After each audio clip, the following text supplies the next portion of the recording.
तो दोस्तों स्वागत है आपका आपके YouTube channel striver of UPSC में। तो आज हम लेकर आए हैं आपके लिए आईपीएससी नामकरण।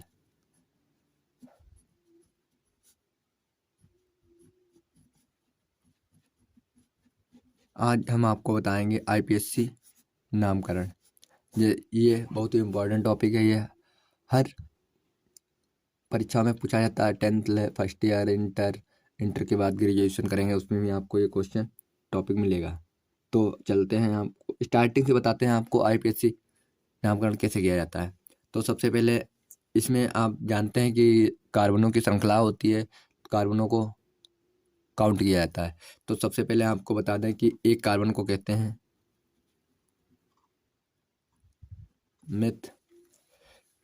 अगर दो कार्बन हो तो उसमें कहते हैं मेथ एथ। अगर तीन कार्बन हो तो कहते हैं प्रोप। चार कार्बन होते हैं तो कहते हैं ब्यूट। ये बट लिखा है, बट इसे ब्यूट पढ़ते हैं आईपीएससी नामकरण में, ठीक है। पांच अगर कार्बन हो तो उससे लिख पढ़ते हैं पेंट। और अगर छः कार्बन है तो उसे पढ़ते हैं हेक्स। सात कार्बन होते हैं तो उसमें हेप पढ़ते हैं, ठीक है। और आठ कार्बन होते हैं तो उसे ऑक्ट। और नौ होते हैं तो नॉन। और 10 होते हैं तो डेका, ठीक है। मतलब अब इनका मतलब आपको नहीं समझ में आ रहा होगा। अभी अभी बताते हैं इसका मतलब क्या होता है।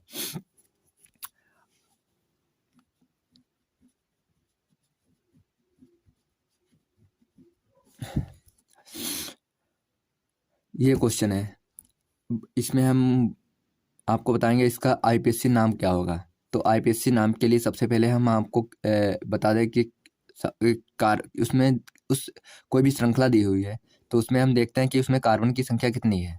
तो कार्बन की संख्या इसमें कितनी है, देखिए।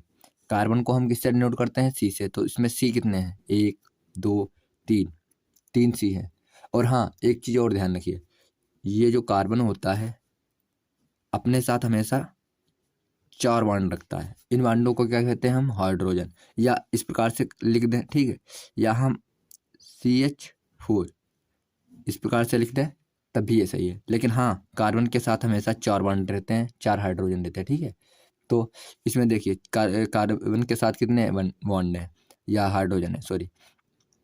कार्बन के साथ कितने हाइड्रोजन है, तो तीन ये और ये भी काउंट होता है, तो चार हो गए। इसके पास कितने हैं, दो ये एक ये चार हो गए। इसके पास भी तीन, इसके पास तीन ये और चार, ये भी हो गए चार इसके पास।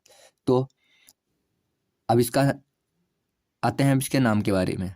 इसका नाम कैसे लिखेंगे हम, तो इसका नाम इसमें काउंट करो, कार्बन कितने, एक दो तीन। कितने कार्बन है, तीन कार्बन। तीन कार्बन को क्या कहते हैं, प्रोप। प्रोप हो गया। और एक बात, अगर किसी कार्बन श्रृंखला में सिंगल बॉन्ड है तो उसमें लास्ट में एन लगाते हैं। और अगर डबल बॉन्ड है तो उसमें लगाते हैं इन। और अगर ट्रिपल बॉन्ड है तो उसमें लगाते हैं बाई एन ई, आइन, ठीक है। ये लगाते हैं, आपको बेसिक से लेके चल रहे हैं बिल्कुल, ठीक है। तो इसमें कौन सा बॉन्ड है, देखिए। ये बॉन्ड है, पहला वाला बॉन्ड है ना, सिंगल बॉन्ड है ना। तो सिंगल बॉन्ड है तो इसका नाम हो जाएगा, लास्ट में एल लगा दीजिए, प्रोपेन।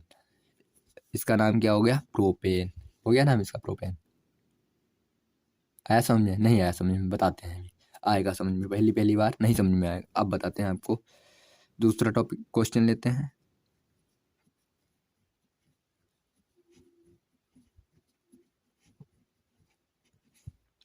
अब ये है, इसमें देखिए ये कार्बन की श्रृंखला दी हुई है। इसमें कार्बन कितने हैं, काउंट कीजिए, एक दो तीन चार कार्बन है। चार कार्बन हो गए। अब चार कार्बन इसमें देखिए, चार कार्बन, ये कार्बन होंगे, ठीक है। ये कार्बनों की संख्या है, ठीक है। इसमें चार कहाँ पे है, ये चार दिया, चार में क्या लिखते हैं, ब्यूट। ब्यूट, ब्यूट हो गया, ठीक। इसमें कौन सा बॉन्ड दिया है, सिंगल बॉन्ड, तो क्या हो गया, ब्यूट। ए ए नहीं लगा दीजिए लास्ट में, ब्यूटेन, यही इसका नाम हो गया। आया समझ में?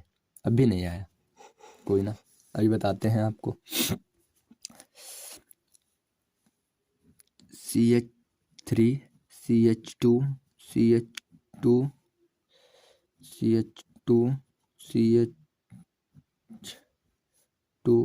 CH3, ये है। इसका आपको IPSC नाम बताना है। तो कैसे बताओगे? काउंट कीजिए कितने हैं, 1 2 3 4 5 6, 6 कार्बन है इधर से भी।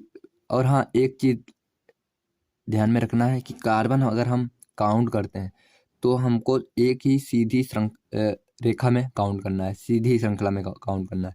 तो इसे हम काउंट करेंगे तो ये भी काउंट हो जाएगा, ठीक। अगर छोड़िए, वो क्वेश्चन आपको हम बाद में बताएंगे, क्योंकि अगर ये क्वेश्चन आपको समझ में नहीं आया तो वो बिल्कुल नहीं समझ में आएगा। तो सबसे पहले ये क्वेश्चन देख लीजिए, 1 2 3 4 5 6 है। 6 को क्या कहते हैं? इसमें देखिए, 6 को क्या कहते हैं? हेक्स।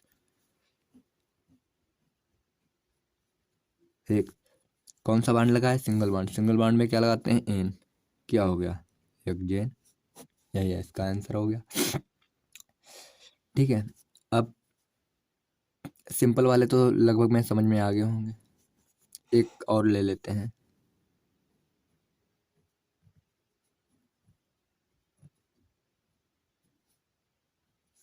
इसका नाम क्या होगा? ये जो टॉप लिखा है मैंने, इसका नाम क्या होगा? देखते हैं। देखो, इस कितने कार्बन है? 1 2 कार्बन। 2 कार्बन को क्या कहते हैं? एथ। 2 कार्बन को कहते हैं एथ। एथ हो गया। इसमें कौन सा बांड लगा है? Double bond. क्या होगा? इसमें लगेगा इन, तो क्या होगा? एथीन। और कितने पर है? 1 2, एक पे है तो एक पर लगा दो, एथीन बल लिख दो, या ना लिखना चाहो तब भी कोई दिक्कत नहीं है, ठीक है। अब ट्रिपल बॉन्ड वाला लेते हैं एक क्वेश्चन। हाँ, और इसमें देखिए कार्बन के साथ कितने हाइड्रोजन हैं? 2 ये 2 ये, 4 हो गए। इसमें भी 2 ये 2 ये, 4 हो गए। कार्बन के साथ हमेशा 4 हाइड्रोजन होने चाहिए, इतना ध्यान रखना, ठीक। अगला ले लेते हैं हम CH3।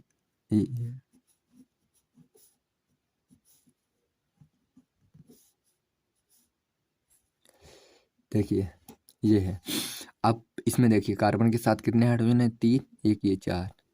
इसके साथ कितने हैं? कार्बन के साथ 3 ये 1 4। इसके साथ 3 ये और 1 4 इसके साथ, मतलब कि सही है। तो अब काउंट कीजिए। और हाँ, ये काउंट किधर से करना है? जहाँ से ट्रिपल बॉन्ड पास में हो उधर से काउंट करना है। तो इसमें तो दोनों इक्वल हैं, तो चाहे जिधर से काउंट कर लीजिए। अगर अभी नेक्स्ट क्वेश्चन में हम समझा देंगे, इसी क्वेश्चन में 1 2 3 4, 4 कार्बन हो गए, ठीक है। तो क्या हो गया? 4 को क्या कहते हैं हम? ब्यूट कहते हैं। ये देखिए, 4 को कहते हैं ब्यूट। तो यहाँ पे हम लिखेंगे ब्यूट। और इसके लास्ट में क्या लगाते हैं? क्या है? ट्रिपल बॉन्ड है, ट्रिपल बॉन्ड के लास्ट में क्या लगाते हैं? आयन। तो क्या हो जाएगा? ब्यूटाइन। अब कितने पे है? कितने पे है? 2 पे, तो क्या हो जाएगा? ब्यूटाइन 2, ठीक। ये क्वेश्चन, इसका आंसर हो जाएगा। IPSC नाम करा, ठीक। अगर यहीं पे, यहाँ पे 2 दे दी कर दीजिए, ठीक। और इधर आगे CH3। अब इसका नाम क्या होगा? तो इसका काउंट किधर से करें? इसका भी काउंट इधर से ही करेंगे। क्यों?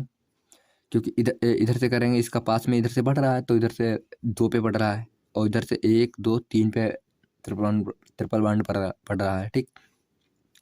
तो आपको इधर से काउंट करना है, ठीक है। तो इधर से काउंट करोगे तो क्या हो जाएगा? 4 5 कार्बन हो जाएंगे, तो क्या हो जाएगा? पेंटाइन।